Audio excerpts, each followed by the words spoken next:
Mit is látunk, ha ráközelítünk egy elektronra? Mi történik, ha megpróbáljuk megnézni a világ legapróbb lakóját?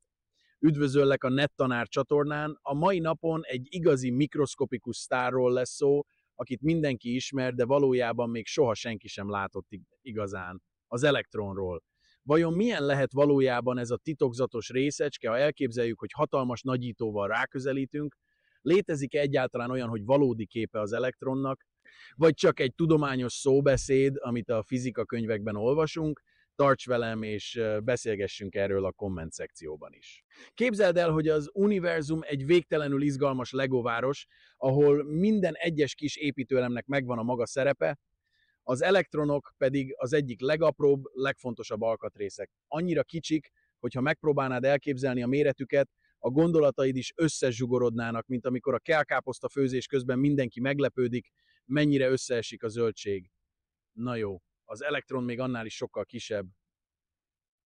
De vajon tényleg elképzelhetjük-e az elektront, mint egy icipici golyót, ami ott gurul valahol az atommag körül?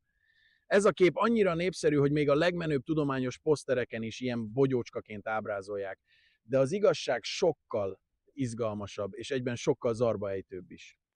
Az elektron a természet egyik legalapvetőbb építőköve. Nincs benne kisebb alkatrész, nincs benne apró csavar vagy rejtett motor, legalábbis ahogyan azt ma a 21. század közepén a legfejlettebb fizikai elméleteink alapján gondoljuk. A részecske fizikusok úgy beszélnek róla, mint elemi részecskéről, ez azt jelenti, hogy nem tudjuk tovább szétszedni, nincs benne rejtett matyoska baba. De a nagy kérdés továbbra is ott motoszkál.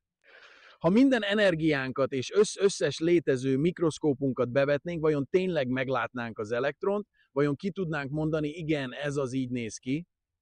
Nos, ha azt hiszed, hogy a válasz egyszerű, akkor most jön a csavar. Mert az elektron világa szó szerint túl kicsi ahhoz, hogy bármi, amit emberi szemmel valaha is láttunk, összehasonlítható legyen vele. Az igazi kaland itt kezdődik. Ahhoz, hogy megértsük, mit is jelent megnézni egy elektront, először egy sokkal mélyebb kérdést kell feltennünk. Mit is jelent látni valamit a természetben? Egyáltalán, amikor a tudósok megnéznek valamit, akkor ők is ugyanazt értik ez alatt, mint mi, amikor rálesünk egy csokitortára a cukrászdában. Az elektron minden bűvös tulajdonságával együtt pontosan az a részecske, amelyiknek a valódi arcát soha nem pillanthatjuk meg. Nem azért, mert túl gyors vagy túl félénk, hanem mert maga a természet olyan szabályokat ír, amelyek miatt a megfigyelés egészen mást jelent az ő világában.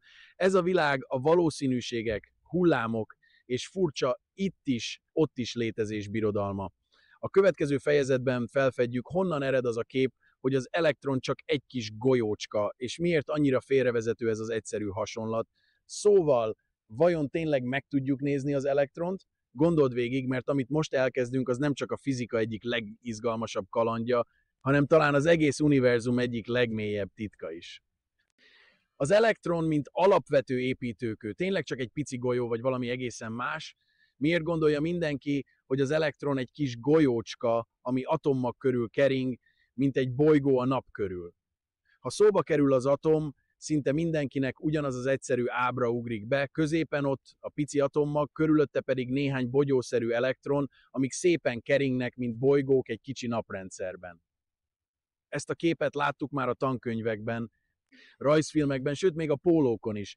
Ez a planetáris atommodell valahogy olyan megnyugtató, minden a helyén van, minden jól elfér, a világ rendje egyszerű és átlátható. Csak hogy ez a kép, hát mondjuk kibátran annyira hamis, mintha azt hinnénk, hogy a számítógépes játékban lévő pizza tényleg ehető. Persze játék közben jól néz ki, de ha ráharapnál, inkább csak a monitort rákcsálnád.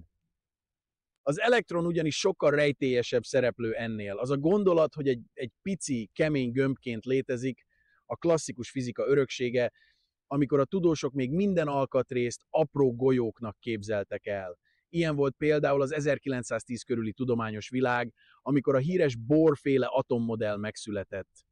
Az atommag körül pályázó elektronok olyan szépen illettek a klasszikus fizikusok elképzeléseibe, hogy szinte mindenki ezt tanulta évtizedekig. De már a 20-as években is kezdett gyanús lenni, hogy ez a modell valahogy nem áll össze. A tudósok megfigyelték, hogy az elektron nem úgy viselkedik, mint egy klasszikus labda. nem ugrik, nem gurul, nem lehet rábökni, hogy na ott van. Ráadásul, ha tényleg egy töltött golyó lenne, akkor elég gyorsan elveszítené az energiáját, és az atom azonnal összedőlne, mint egy kártyavár. Aztán jött a kvantummechanika, a fizika trónfosztója. Rámutatott, hogy minden, amit addig szilárdnak, gömbszerűnek vagy egyszerűnek hittünk, az legfeljebb csak a macskánk szemével nézve igaz. Az elektron nem egy kis labda, nem is egy gömb, hanem valami, ami néha úgy viselkedik, mintha hullám lenne, máskor meg, mintha mégiscsak részecske. Néha se itt, se ott, hanem egyszerre bárhol és sehol.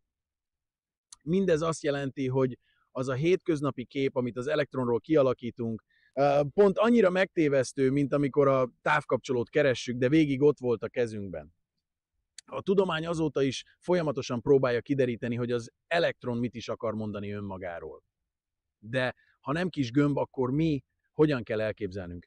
A válaszhoz először el kell fogadnunk, hogy a természet nem mindig olyan, mint egy játékbolt polca, ahol minden szépen sorakozik. Az elektron inkább egy rejtélyes fátyol, egy valószínűségi kötfolt az atom körül, de hogy mit is jelent ez pontosan, az csak a következő fejezetben fog kibontakozni. Addig is gondolkodj el, ha egy tárgyat nem lehet igazán megfogni, attól az még nagyon is valóságos lehet. Az elektron ezt tanítja nekünk nap mint nap. Hullám vagy részecske? Mit mond a kvantummechanika az elektronról, és hogyan változtatja meg a világképünket? Hogyan lehet az elektron egyszerre valami, és mindenhol egy kicsit semmi? És miért zavarja ez össze még a legmenőbb fizikusokat is? Ha egy elektronról beszélünk, akkor az egyik legizgalmasabb és legfélelmetesebb kérdés, amit feltehetünk, ez most egy picike, jól körülhatárolható golyó, vagy inkább egy elmosódott, mindenhova szétterülő hullám?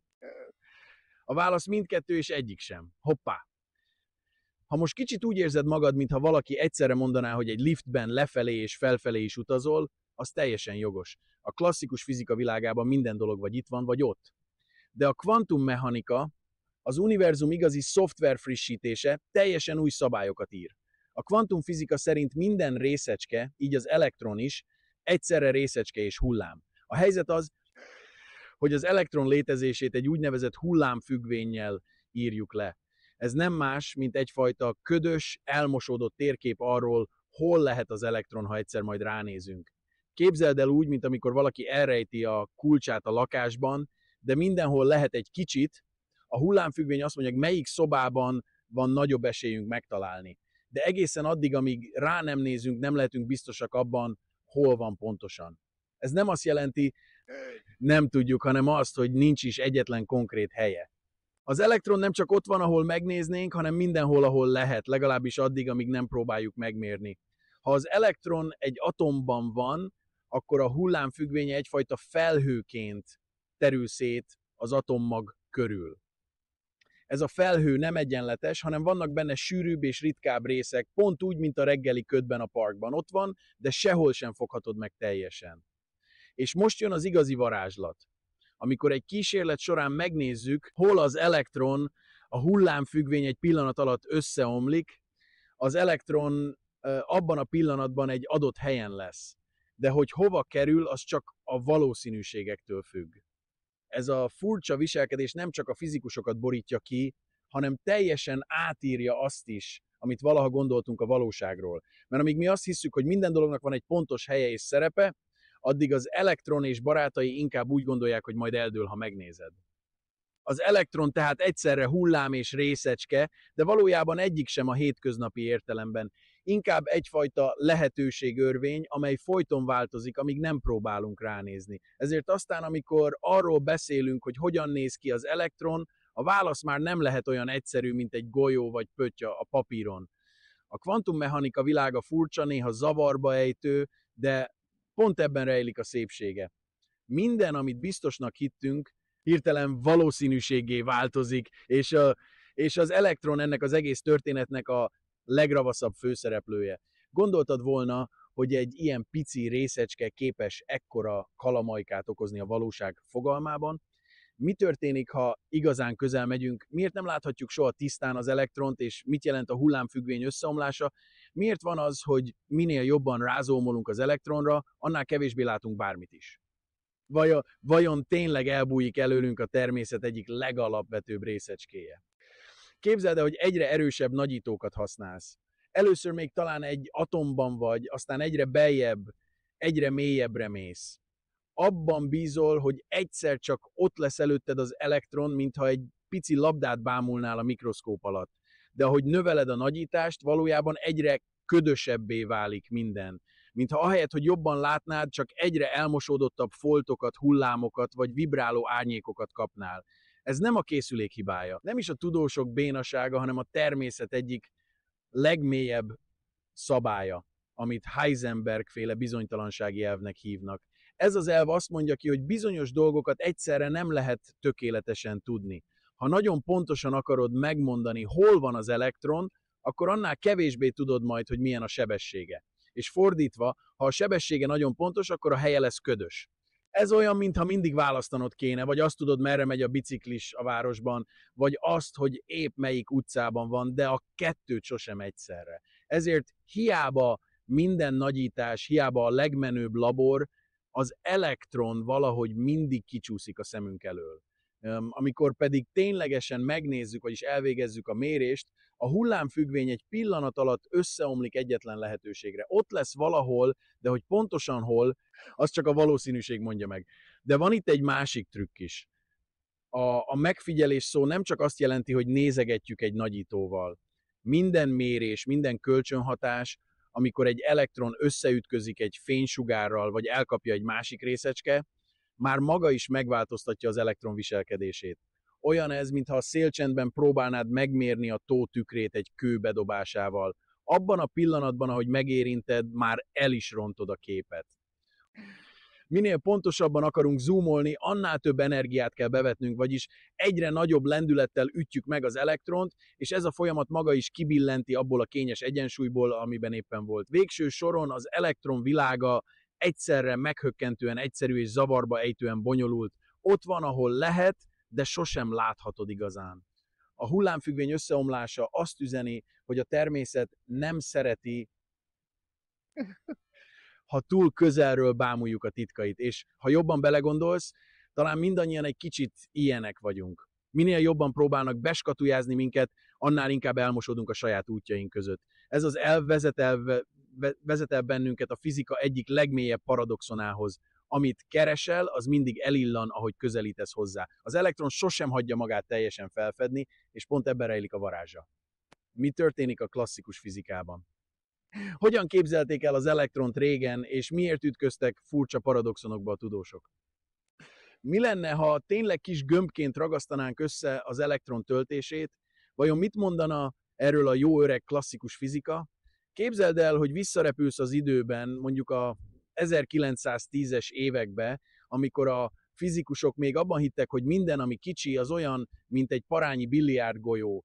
Az elektronról is azt gondolták, hogy csak össze kell gyurmázni egy megfelelő adag elektromos töltést, és kész is a kis részecske, mint amikor összegyúrsz egy golyót gyurmagolyóból. Aztán jött a nagy kérdés, ha az elektron tényleg egy picike, gömb alakú töltéscsomó, akkor mekkora lehet ez a gömb? A klasszikus fizika szabályai szerint két azonos töltés taszítja egymást, mint amikor két mágnest próbálsz összeérinteni ugyanazzal a pólussal, egymást taszítják. Ha az elektronon belül minden kis töltésrészecske taszítja a többit, akkor rengeteg energiára van szükség. Hogy ezt a töltést egyetlen picike gömbbe zsúfold. A fizikusok ezt ki is számolták, és így jutottak el a klasszikus elektronrádiusz fogalmához. Ez az a méret, aminél a benne tárolt elektromos energia pont megegyezne az elektron tömegével. Na, itt kezdett minden bonyolódni. A számolás szerint a klasszikus elektronrádiusz körülbelül 2,8 x 10⁻⁻⁻ méterben, vagyis nagyjából 1000-szer kisebb, mint egy atom. Csak hogy, és most jön a trükk, a kísérletek azt mutatták, hogy az elektron valójában ennél is sokkal kisebb, és nem mutatja a klasszikus golyóra jellemző viselkedést. Ha még tovább próbáljuk összenyomni a töltést, a számítások szerint egyre nagyobb lesz a szükséges energia, míg végül elképesztő mennyiségű, sőt végtelen energia kellene ahhoz, hogy az elektront egyetlen pontba zsúfoljuk. Itt szalad bele a klasszikus fizika a saját csapdájába.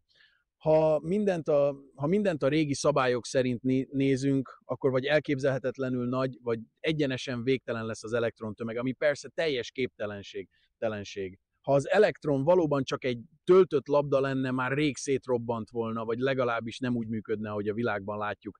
Ezért a tudomány kénytelen volt tovább gondolni a világot. Rájöttek, hogy az elektron nem egy klasszikus gömb. Nem lehet egyszerűen összepréselni a töltését, mert az energia és a tömeg kérdése teljesen új kvantumos szintre lép. Az a klasszikus kép, hogy kis gömbként létezik, pontosan annyira naív, mint amikor a gyerek azt hiszi, hogy a tévében mindenki valóban a dobozban lakik. A valóság ennél sokkal izgalmasabb. A fizika itt szembesül először azzal, hogy a részecskék világa nem fér bele a józanész szűk szabályaiba, és az elektron az, aki először mutatja meg nekünk, mennyire kevés, amit a klasszikus fizika segítségével felfoghatunk a világból. Mennyire kicsi az elektron, meddig tudunk közel menni, és mit mérnek a kísérletek, hol húzódik a határ, vajon tényleg van mérete az elektronnak, vagy egyszerűen eltűnik a végtelenben. Ha az előző fejezetekben végigkövetted, hogy a klasszikus fizika hogyan bukik bele az elektron összegyúrásába, most joggal kérdezheted, oké, de valójában mekkora az elektron? Egyáltalán van neki valódi mérete, vagy csak egy kényelmes szófordulat, amivel a tudósok a fejüket vakarják? Képzeld el, hogy a világ legmodernebb részecskegyorsítóját kapod meg játszótérnek. Az elektronokat fénysebesség közelébe gyorsítod, majd egymásnak ütközteted őket, és azt figyeled, hogy szétszóródnak, vagy elhajlanak egymáson. Ez olyan, mintha két szinte láthatatlan csúszligolyót engednél egymásnak, és próbálnád elkapni a pillanatot, amikor összeérnek, vagy legalább kicsit meglökik egymást. A kísérletek szerint az elektron átmérője minden eddigi mérésnél kisebbnek bizonyult, mint 10⁻⁷ méter, vagyis 10 milliószor kisebb, mint egy atom.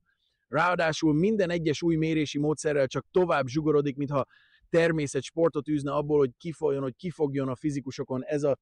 Ez a hihetetlenül apró méret már önmagában is lenyűgöző, de az igazi csavar az, hogy az elektron semmilyen ismert kísérlet szerint nem mutat valódi széleket vagy felszínt. Nem lehet megtapogatni. Nincs határa, nem úgy néz ki, mint egy kis golyó, aminek lenne bőre vagy héja. Amit mérni tudunk, az leginkább azt mutatja, hogy az elektron egyfajta pontszerűség, egy olyan létező, aminek tényleg nincs kiterjedése, legalábbis a mai műszereink számára. Ha lenne is klasszikus mérete, az messze elmarad attól, amit mérni vagy érzékelni tudnánk. De ne hidd, hogy ez azt jelenti, hogy az elektron csak egy absztrakt matek pötty a papíron. Az elektron masszív fizikai valósággal bír. Tömege van, töltése van, sőt forog is, ahogy azt a spinnyével kapcsolatban mondják a fizikusok, bár ezt a forgást már végképp nem úgy kell elképzelni, mint egy pörgő focilabdát. Minden esetre a mérés határa ott húzódik, ahol a természet törvényei már nem engedik tovább fürkészni az elektron titkait. Minél jobban próbálunk rázómolni, annál inkább eltűnik az, amit keresünk. Az elektron úgy tűnik, mintha a világ legjobb bújócskázója lenne. Minden kísérlet csak újabb kérdéseket szül, de igazi, végleges választ sosem kapunk arra, hogy mekkora is ő valójában. Ez a tudomány számára nem vereség, hanem épp az örök kíváncsiság forrása, mert néha pont az a legérdekesebb, amit sosem láthatunk igazán, és az elektron ebben is verhetetlen bajnok. A kvantumtérelmélet színre lép. Mi is az a mező, és hogyan lesz belőle részecske? Mit jelent az, hogy az elektron mezőként létezik, és mi köze ehhez a varázslatos szóhoz, hogy kvantumtérelmélet? Ha már unod, hogy az elektron mindig elbújik, vagy éppen hullámmá válik, akkor most kapaszkodj meg, mert a kvantumtérelmélet mindent egy új szintre emel. A kvantumtérelmélet, magyarul így mondjuk, minden részecske valójában nem egy kis dolog, hanem egyfajta mindent betöltő mező hullámzása, gerjedése, mintha egy végtelenül kiterjedt vízfelületre egy kavicsot dobnál, és ott keletkezne egy hullám, de ez a hullám nem a tavon, hanem a valóság szövetében terjed. Az elektron tehát nem úgy van, mint egy aprócska gyöngy, amit csak fel kell szedni a porból, hanem úgy, hogy az egész univerzumban mindenütt ott van az elektronmező, és amikor egy elektron megjelenik, az azt jelenti, valahol ebben a mezőben felbukkan egy kis energiacsomó, egyfajta rezgés vagy gerjesztés. Ez pont olyan, mint amikor egy stadionban egyszerre mindenki ugrik egyet, létrejön egy hullám, ami bejárja az egész nézőteret. Az elektron és minden más részecske ilyen hullámzás a saját mezőjében. A kvantumtérelmélet szerint az univerzum nem tele van különféle apró golyócskákkal, hanem különböző mezőkkel, amelyek a legapróbb skálán is hullámzanak, vibrálnak, és ezekben a hullámzásokban keletkeznek a részecskék. Az elektron ennek a mezőnek egy speciális apró csomagja, egy rezgés, amelynek minden tulajdonsága, tömeg, töltés, spin a mező szabályai szerint jön létre. De hogy ne legyen túl egyszerű, a mező maga is folyton zavaros. Minden pillanatban úgynevezett virtuális részecskék bukkannak fel benne és tűnnek el. Ezek nem igazi, fogható dolgok, inkább csak matematikai segédeszközök, amikkel a kvantumtérelmélet magyarázza a kölcsönhatásokat. Amikor például két elektron találkozik, ők nem közvetlenül ütköznek, hanem az őket körülvevő mezők bonyolult hullámjátéka lép kölcsönhatásba. És ebben a hullámjátékban jönnek létre a különféle virtuális részecskék. Ez az elképzelés nagyon más, mint amit az iskolai könyvekben olvastál, de sokkal jobban működik, ha igazán pici skálákon akarjuk megérteni a világot. A kvantumtérelmélet az, ami lehetővé tette a modern fizika legnagyobb áttöréseit. Nélküle sosem értenénk meg az elektronok titkait, az elektromosság vagy a mágnesesség igazi működését, sőt, a modern technológiák is elképzelhetetlenek lennének nélküle. Így lesz tehát a sehol sincs elektronból egy nagyon is valóságos mezőgerjesztés, ami egyszerre van mindenütt és sehol, legalábbis amíg nem nézünk rá. Ha belegondolsz, ez olyan, mintha minden embernek lenne egy saját valóságmezeje, ami csak akkor mutatja meg magát, ha valaki igazán odafigyel rá. Az elektron mezője pedig az univerzum egyik legfontosabb hangszere, amin a természet a legbonyolultabb szimfóniákat játsza. Virtuális részecskék, vákuumpolarizáció és az elektron ködössége, miért tűnik el az elektron határa, és hogyan mossa el a kvantumvilág a valóság peremét? Miért nem tudjuk soha élesen látni az elektront? Hová lesz a határa, és mi az a virtuális részecske meg vákuumpolarizáció, amivel a fizikusok dobálóznak? Ha azt hitted, hogy a kvantumtérelméletnél már nincs lejjebb, vagyis kisebb, akkor el kell árulnom, a világ még ennél is furcsább. Az elektron sosem magányos, mindig egyfajta kvantum köd veszi körül. Ezt a ködöt nem a füstgép csinálja, hanem a természet legmélyebb szintjein zajló vibrálás, folyamatosan megjelenő és eltűnő úgynevezett virtuális részecskék és párok alkotják. Ez a kvantumtérelmélet egyik legizgalmasabb trükkje, mint amikor a varázsló egyszerre több kalapból is húz nyulat, de sosem ugyanazt. Az elektron körül, mintha egy végtelenül aktív színpadon lennénk, újra meg újra feltűnnek virtuális elektron-pozitron párok. Ezek nem valódi, önálló életet élő részecskék, hanem rövid életű, matematikailag jól körülírható játékosok. Hol vannak, hol nincsenek, mint a szóbeszéd, amit mindenki hallott, de senki sem tud bizonyítani. Ezek a részecskék állandóan felbukkannak, majd pillanatok alatt megsemmisülnek, ahogy a kvantummező bugyborékol. Ez az, amit vákuumpolarizációnak neveznek. A kvantumvákuum valójában soha nem teljesen üres, hanem tele van ilyen zsizzsegő átmeneti eseményekkel. És hogy miért fontos ez? Mert ezek az átmeneti részecskék, noha nem igaziak, képesek befolyásolni azt, amit az elektronnal kapcsolatban mérni tudunk. Például az elektron töltését és tömegét nem közvetlenül az elektron maga határozza meg, hanem az a köd, ami körülveszi a kvantummező öltözéke. Ahogy egy híresség sosem megy utcára anélkül, hogy rajongók hada venné körül, az elektron is mindig be van öltözve a saját virtuális részecskéi felhőjébe. A kvantumvilág itt teljesen kiforgatja a józanész szabályait. Minél közelebb próbálsz menni az elektronhoz, annál több ilyen ködfelhőt látsz, és annál kevésbé tudod megmondani, hol is a határa. Sőt, amikor igazán elképzelhetetlenül közelről próbálod vizsgálni, a ködfelhő már annyira intenzív, hogy az elektron valójában szétkenődik ebben a kvantumvibrálásban. És itt jön a vákuumpolarizáció legszebb paradoxona, ezek a virtuális részecskék képesek árnyékolni az elektron töltését. Ez azt jelenti, hogy minél közelebbről nézed, annál nagyobbnak érzed az elektron töltését, mert egyre kevesebb virtuális részecske állja útját. Ha azonban tökéletesen közel tudnál menni, amit sosem fogsz tudni, a számítások szerint a töltés akár végtelenné is válna. Persze ez csak elmélet, mert a természet a maga bölcsességében mindig közbeszól, és soha nem engedi, hogy ezt a végtelent elérjük. Ez a ködösség nem hiba, hanem maga a természet. Az elektron azért nem látható soha tökéletesen, mert mindig ott rezeg körülötte ez a virtuális kavalkád. Az univerzum legmélyebb szintjén semmi sem egyszerű, semmi sem fekete-fehér, minden folyamatosan hullámzik, változik, és ahogy egyre mélyebbre ásunk, csak újabb kérdésekkel találkozunk. A fizikusok ezt nem bánják, hiszen a rejtélyek tartják életben a kíváncsiságukat. Az elektron ködössége arra tanít minket, hogy nem minden megfogható, nem minden határozható meg tökéletesen, de ettől még épp oly valóságos, sőt, talán még izgalmasabb is. Miért nincs vége a történetnek? Hogyan menti meg a renormalizáció az elektront a végtelenektől, és miért marad mégis rejtély? Hogyan lehet, hogy az elméleteink újra és újra végtelen eredményeket adnak az elektron tömegére vagy töltésére? És hogyan vágja át ezt a gordiuszi csomót a renormalizáció? Ha az előző fejezetekben elvesztél a végtelenek tengerében, ne aggódj, nem vagy egyedül.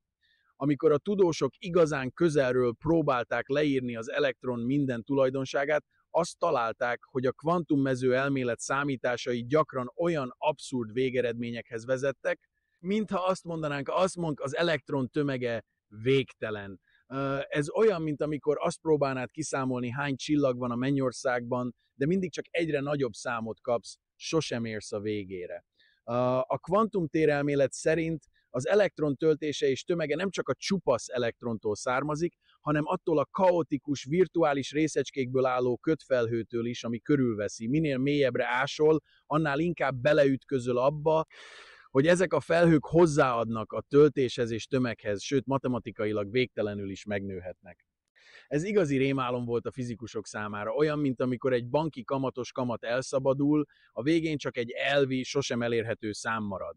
Ekkor jött a tudomány egyik legkreatívabb húzása, a renormalizáció. Ez egyfajta matematikai tavaszi nagytakarítás, ahol minden végtelen eredményt átalakítanak úgy, hogy végül jól mérhető, valós értékeket kapjanak. A renormalizáció módszere lehetővé teszi, hogy a végteleneket egyszerűen lecsippentsük, és csak azt tartsuk meg, amit ténylegesen mérni tudunk. Azt mondja, az elektron valódi mérhető tulajdonságai azok, amelyeket a kísérletek mutatnak, a többi a ködben elrejtett végtelen csak matematikai háttérzaj. Ez a zseniális trükk, bármilyen furcsán is hangzik, működik. Nélküle ma sem lenne modern elektronika, számítógép vagy okostelefon. A kvantumelektrodinamika, vagyis az elektromágneses kölcsönhatás kvantumelmélete épp a renormalizációnak köszönhetően vált a tudomány legpontosabb elméletévé. De a dolog itt sem ér véget. Más részecskéknél, például a Higgs bozonnál vagy a gravitációnál ez a módszer nem mindig működik. Itt bukkan fel a híres hierarchia probléma. Vajon tényleg minden végtelent el lehet takarítani, vagy csak átmenetileg sikerült elodázni a nagy rejtélyeket? Az elektron példája azt tanítja, hogy a természet sosem ad könnyű válaszokat. Hiába tudtuk megmenteni a számításainkat a matematikai összeomlástól, a világegyetem még mindig tele van kihívásokkal. A kvantummezők világa továbbra is rengeteg rejtélyt tartogat, és ha szereted a kihívásokat, jó helyen jársz, mert minden válasz után újabb és újabb kérdések várnak, és az elektron ezzel a fura örökös kötfátyollal sosem hagyja, hogy végleg elhidd. Mindent tudsz róla. Mit üzen az elektron, mit tanulhatunk az univerzum megismerhetőségéről a legapróbb részecskétől? Hogyan változtatja meg a világképünket az, hogy az elektronról sosem lesz igazi fényképünk? Vajon mit mond el rólunk és az egész világról ez a makacsul ködös részecske? Az elektron, ez a látszólag egyszerű, mindenütt jelenlévő aprócska valami, a természet talán legnagyszerűbb leckéjét adja nekünk. Azt tanítja, hogy a világ nem csak olyan, amilyennek látjuk, sőt, nagyon ritkán olyan. Minden, amit a szemünkkel, érzékszerveinkkel felfogunk, csak egy nagyon szűk szeletét mutatja meg annak, ami valójában létezik. Az elektron a legjobb példája annak, hogy a valóság sokkal gazdagabb, összetettebb, titokzatosabb, mint gondolnánk. Azt hinnénk, a tudomány mindent meg tud mérni, meg tud magyarázni, pedig éppen az elektron mutatja meg, hogy vannak határok. Van, amit sosem láthatunk igazán, mert maga a természet írja a szabályokat. Az elektron nem egy sima kis gömb, nem egy matek pötty, de nem is egy elképzelt hullám. Egy lehetőség, egy valószínűségi kötfelhő, egy pillanatnyi játék az univerzum szövetén. És minél jobban próbáljuk megérteni, annál inkább rájövünk, hogy minden, amit látunk, csak egy interpretáció, A természet igazi arca örökre a matematikai törvények ködébe burkolózik. Az elektron tanít türelemre és alázatra is. Arra, hogy elfogadjuk, nem minden kérdésnek van végső egyértelmű válasza. Néha a világ pont attól gyönyörű, hogy nem ismerhetjük meg teljesen, hogy mindig marad benne titok, újdonság, játék, lehetőség. És ahogy a tudomány is mutatja, éppen ettől izgalmas felfedezni. Egy elektron sosem válik teljesen láthatóvá, de minden alkalommal, amikor próbáljuk jobban megérteni, egy picit közelebb kerülünk a világegyetem igazi csodájához. Ezért az elektron nem csak egy kis semmi a világban, hanem egy kulcs, általa tanulunk meg rácsodálkozni a természet bonyolultságára, elfogadni a bizonytalanságot, és újra meg újra nekivágni a megismerés útjának. Hihetetlen, de igaz. Az univerzum legapróbb részecskéje tanít meg minket igazán embernek lenni. Nagyon köszönöm, hogy ma is velem tartottál ebben a mikrovilágbeli kalandban. Bízom benne, hogy sikerült együtt egy kicsit közelebb kerülnünk a világ legapróbb titkaihoz, és talán most már te is más szemmel nézel az elektronokra, akár a konnektorban, akár a villámlásban gondolsz rájuk.